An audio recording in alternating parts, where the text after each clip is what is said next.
No ponto 4, desenvolvendo aí o testemunho de João Batista no Evangelho de João, ou nos Evangelhos, nós temos Deus e Senhor.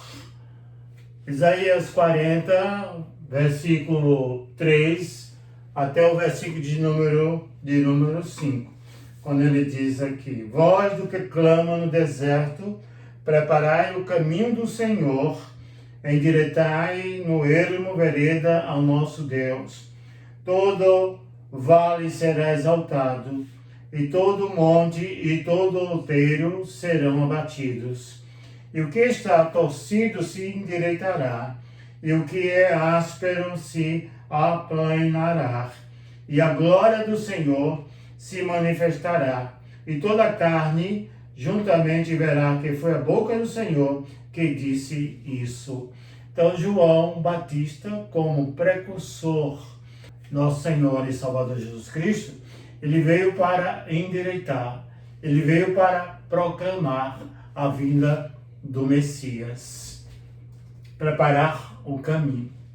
Havia um silêncio de quase 400 anos, que nós chamamos período interbíblico, ou seja, é um período que Deus não falou através de profetas escriturários, mas não significa dizer que Deus não estava agindo, mas foi um período que ele não usou a voz profética.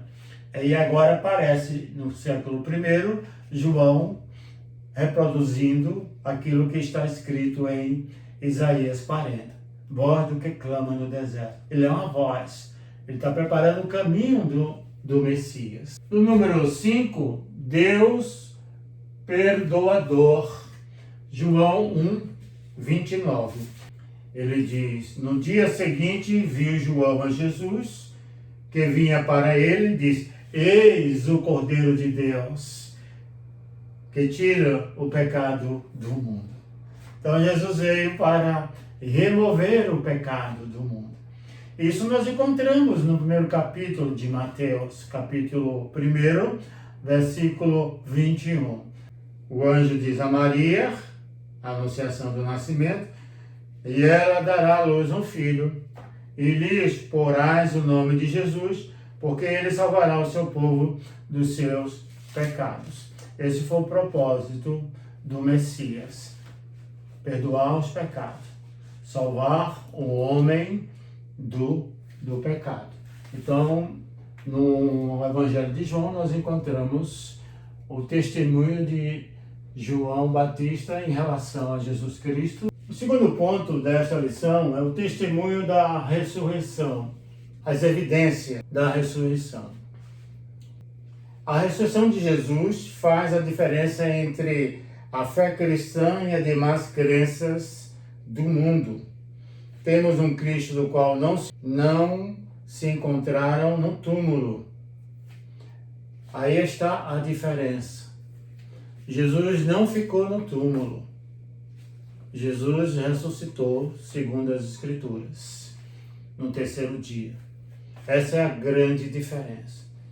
Enquanto os restos mortais de alguns líderes e alguns que eram considerados como sobrenaturais, ou divindades, ou profetas, ou mensageiros de algum Deus, se encontravam os restos no túmulo. Jesus não. Quando as mulheres estiveram lá, ele está aqui.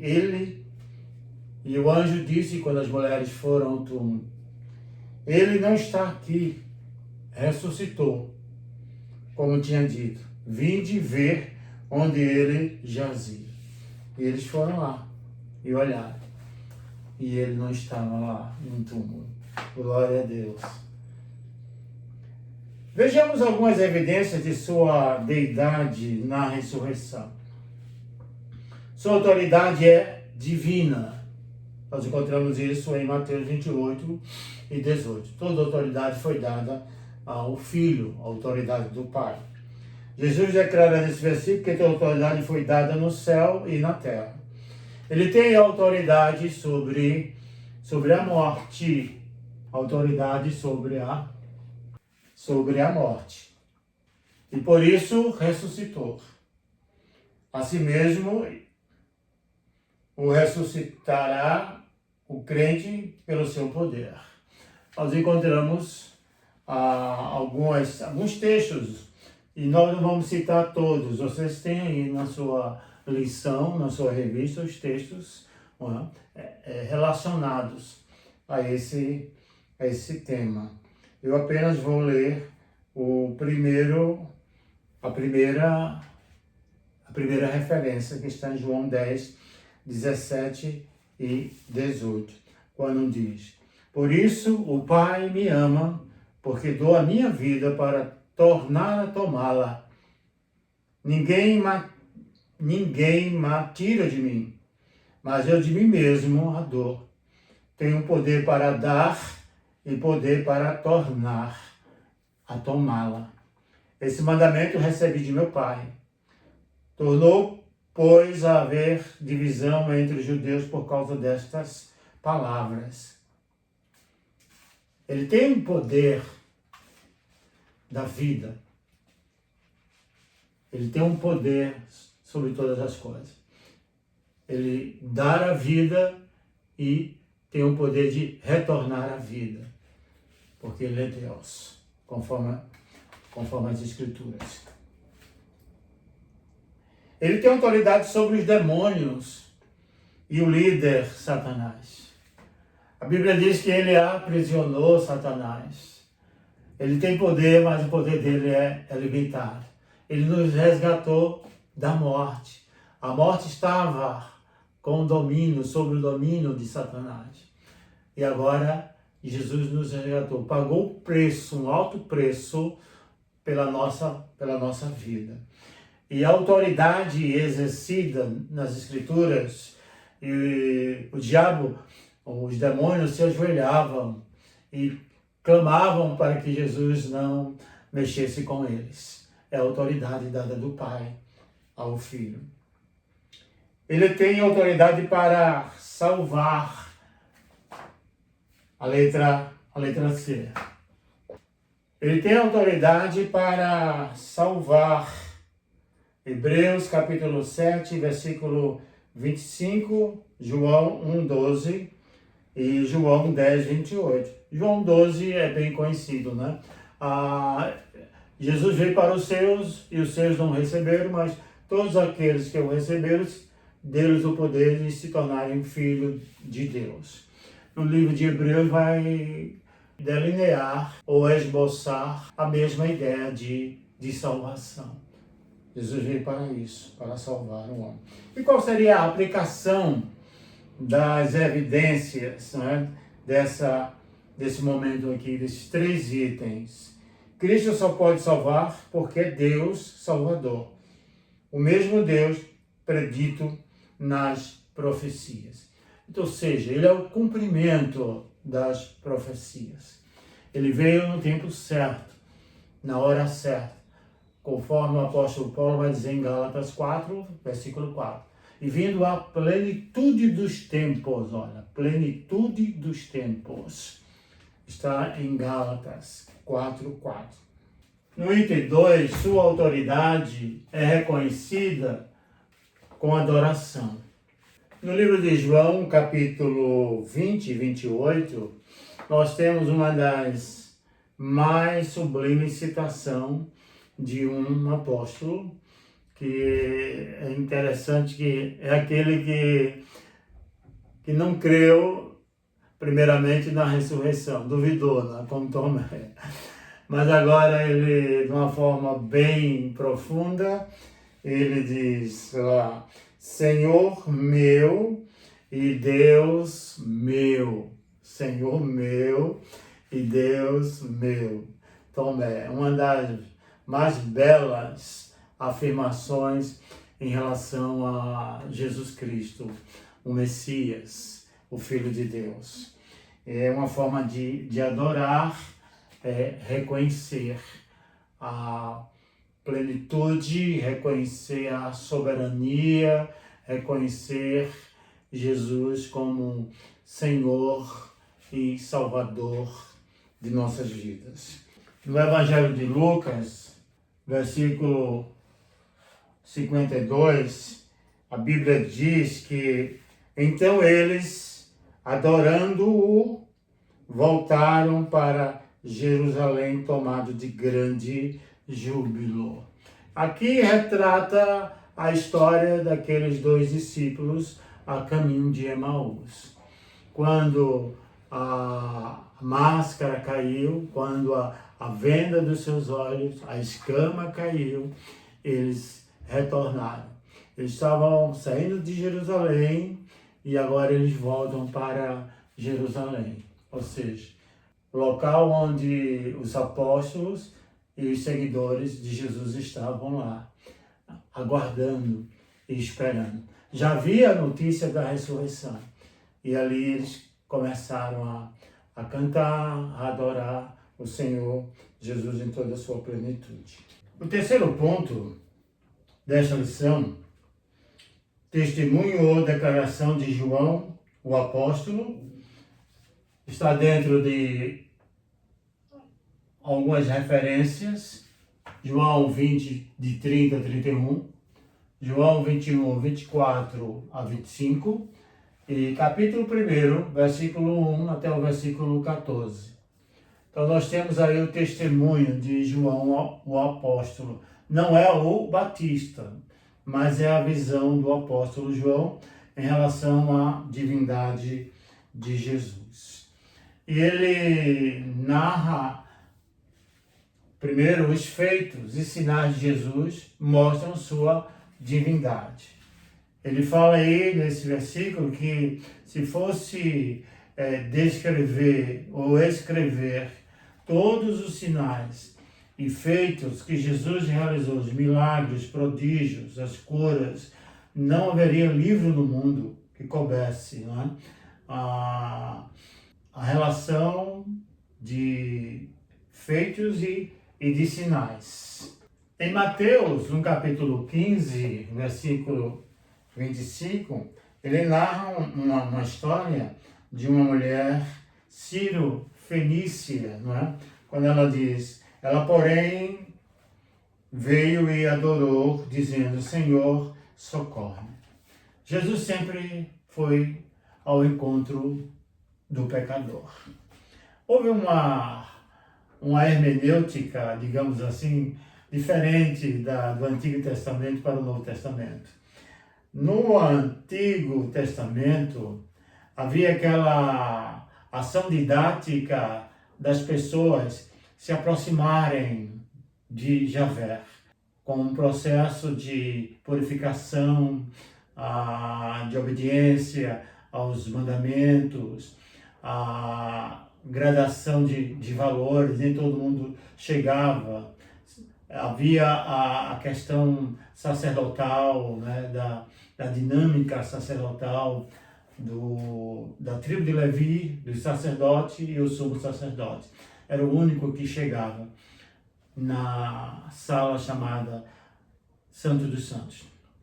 No Novo Testamento, nós percebemos que esse Cristo, o Messias, o Deus encarnado, ele vai ao encontro do homem. Ele vai para atender às necessidades deste homem. O homem castigado, o homem oprimido, o homem angustiado, o homem sem nenhuma perspectiva de esperança. Então ele vai ao encontro. Ele encontra. Ele tem esse encontro com essa mulher que não fazia parte do seu grupo, não é um grupo judaico, mas realizou ali um poder extraordinário. E a Bíblia diz que ela o adorou, dizendo, Senhor, socorre-me. Senhor, socorre-me. Essa foi a palavra-chave para que Jesus atendesse às necessidades daquela mulher aflita, aquela mulher desesperada. Então, é o primeiro item do testemunho de João, o apóstolo. Nós temos um outro que vamos colocar aqui no quadro para visualizar, que é a encarnação do Verbo comprova a divindade de Jesus. O número 2, nesse terceiro tópico, a encarnação do Verbo comprova a divindade de Jesus. Nós já lemos já alguns versículos sobre esse capítulo. Esse capítulo é um poema em relação ao Verbo que se encarnou. O Verbo aqui é a palavra. O Verbo aqui está relacionado ao Criador, a Jesus Cristo, que estava com o Pai. Então ele vai descrever, a partir desses versículos, ele vai enumerar algumas situações já conhecidas, que nós já trabalhamos na primeira, segunda e terceira lição. Vamos apenas dar uma pincelada para fazermos assim a conclusão desta quarta lição. Então nós temos a letra A, nós temos Jesus pré-existente, versículo 2, Jesus já existira antes da criação do mundo. Ele fez parte da criação do mundo. Ele estava com o Pai. Nós já vimos isso. Então, o versículo 12 vai ratificar essa situação. Nós temos agora, na letra B, Deus Criador. Então, ele fez parte da criação, da palavra criadora de Deus, do Dabar de Deus. É a palavra que cria do nada, da não existência. Então, tudo começou a partir dele. Então, nós temos aqui a alusão à Trindade, o Pai, o Filho e o Espírito Santo na criação do mundo. E vamos encontrar no versículo 3, versículo 5 do primeiro capítulo. Tudo isso aqui está relacionado ao primeiro capítulo, viu? As letras estão relacionadas ao primeiro capítulo. Então, versículo 12 do primeiro capítulo. Versículo 3 e 5 do primeiro capítulo. Versículo 4 e 5 e 9 do primeiro capítulo. Deus é luz. Ou seja, Jesus é luz. Assim como há uma afirmação nas Escrituras em relação a Javé, que ele é a luz, Jesus é a luz prometida, não é? Em Isaías, quando ele fala no aparecimento de uma luz no mundo de trevas, no capítulo 9 de Isaías, a luz que nascera na Galileia, Jesus é essa luz, Jesus também é luz. E ele diz isso no capítulo 8, versículo, quando ele diz: eu sou a luz do mundo, quem me segue não andará em trevas, mas terá a luz da vida. Então, ele fala da luz nesse capítulo, versículo 4, versículo 5 e versículo 9. Capítulo 8, versículo 12, quando ele fala da luz. Deus da história, na letra D. Nós já vimos isso, né? Deus está na história. Cristo veio no contexto histórico, no contexto da revelação divina. Ele foi anunciado, Deus foi revelado aos israelitas, e ali israelitas se tornou uma nação considerada e chamada por Deus uma nação santa. E ele controlava as nações. Ele não é apenas um Deus de Israel. Ele é soberano. Ele é Deus de todos os povos, de todas as nações. Então Jesus também está dentro da história. E essa história ela tem um final. Ela não tem a perspectiva grega de repetir, de não ter fim. Mas a Bíblia diz que essa nossa história, a história cristã, terá um fim. E Jesus, na parousia, ele vai chegar, ele vai vir pela segunda vez para julgar e para levar o seu povo para uma terra prometida, que é o céu, não é? Os céus. Prometida por Jesus que vamos para os céus, a cidade celestial.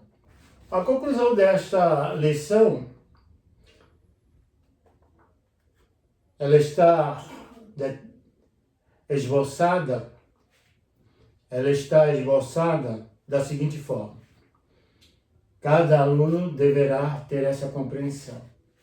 Creio que no final desta lição, todos nós teremos uma convicção mais aguçada e mais abrangente da doutrina sobre a deidade de Jesus. Quando fala aqui, deidade é a divindade de Jesus. Isso deve fazê-los mais encorajados e mais fortes na batalha da fé, que uma vez por todas foi entregue aos santos. Há também o lado prático da doutrina, que deve nos estimular a uma vida cristocêntrica. Ou seja, vivemos uma vida em que Cristo seja o centro de nossas vidas, onde nossas prioridades devem estar sob a vontade daquele que é Deus e Senhor no céu e na terra. Aquele que diz, toda a autoridade me foi dada, é o mesmo que ordena, ide, portanto, fazer discípulo de todas as nações. E ainda interroga, por que me chamais Senhor, Senhor, e não fazeis o que vos mando? Obediência ao nosso grande Deus e Salvador Jesus Cristo é o grande desafio da igreja do século XXI. Que Deus nos abençoe abundantemente. Gostaria de recomendar aos meus queridos irmãos e irmãs, se você tem Bíblia em casa de muitos anos, você tem uma estimação muito forte por ela, ela foi usada muitas vezes, as páginas estão se soltando, a capa já praticamente não existe. Lembre-se que há uma pessoa, uma irmã querida, que faz a restauração da Bíblia. Inclusive, ela fez a restauração dessa Bíblia aqui.